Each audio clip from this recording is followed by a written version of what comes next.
আমরা পারফরমেন্স যাই করেছি হয়তো আপনার সবগুলো আমরা বলি না, কিন্তু আপনি দেখবেন যে আমরা যে সমস্ত অর্থনৈতিক ব্যবস্থাপনা এবং যেগুলো নীতিগুলো নিচ্ছি মোটামুটি কিন্তু দেশে আমার মনে হয় আপনারা কিছুটা অ্যাপ্রিসিয়েট করেন, হয়তো পুরোপুরি করেন না।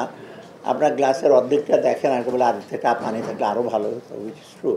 কিন্তু যারা একেবারে অবজেক্টিভ অ্যানালাইসিস করে তারা কিন্তু সবাই সর্বতভাবে স্বীকার করে। আমি একটা এক্সাম্পল দিই। পরশু দিন আমি মেসেজ পেলাম এডিবি $900 মিলিয়ন আমাদেরকে অ্যাপ্রুভ, তাই না? 500 আর $400 মিলিয়ন। গতকাল ওয়ার্ল্ড ব্যাংক $500 মিলিয়ন অ্যাপ্রুভ করেছে। আচ্ছা, তারপরে অফির 110 মিলিয়ন আমাকে তো লিস্ট দিয়েছে। তারপরে জাইকা $414 মিলিয়ন। তারপরে এখানে আছে এনআইআইবি, এআইবি দেবে আপনার $400 মিলিয়ন।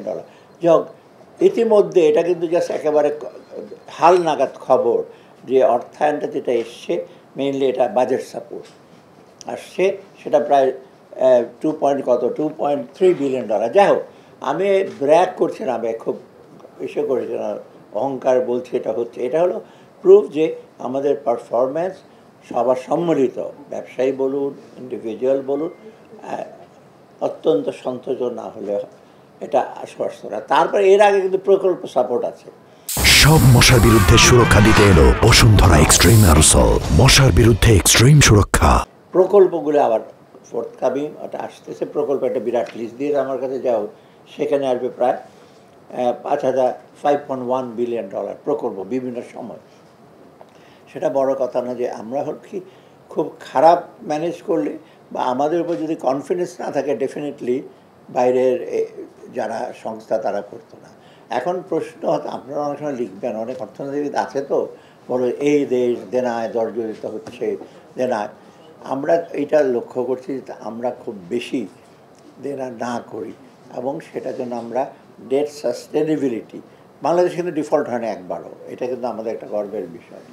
ডিফল্ট একবারও করি না কাউকে, অর্থাৎ আমরা চাই না যে আমরা ভবিষ্যতে ডিফল্ট হোক, ডিফল্টার হই। সেকেন্ড হলো ভবিষ্যতে প্রজন্মের উপর আমরা বিরাট ঋণের বোঝা বা চাপাতে চাই না। আর থার্ড কনসিডারেশন আমাদের হলো যে একটা ভ্যালু ফর মানি, যে টাকাটা আনবো সেটা ইউটিলাইজ যেন করে।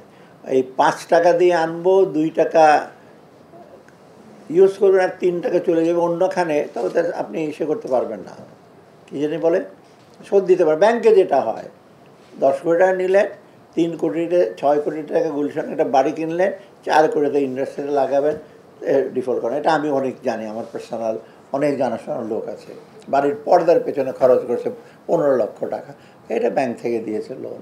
ব্যাংক তার পর্দার জন্য লোন দেয় না। যাই হোক, এই ব্যাকগ্রাউন্ডে আমরা যেটা করেছি, বাজেটটা আজকে অ্যাপ্রুভ হয়ে গেছে, রিভাইজ বাজেটও অ্যাপ্রুভ হয়েছে। অর্থটা আমি পরে আসছি।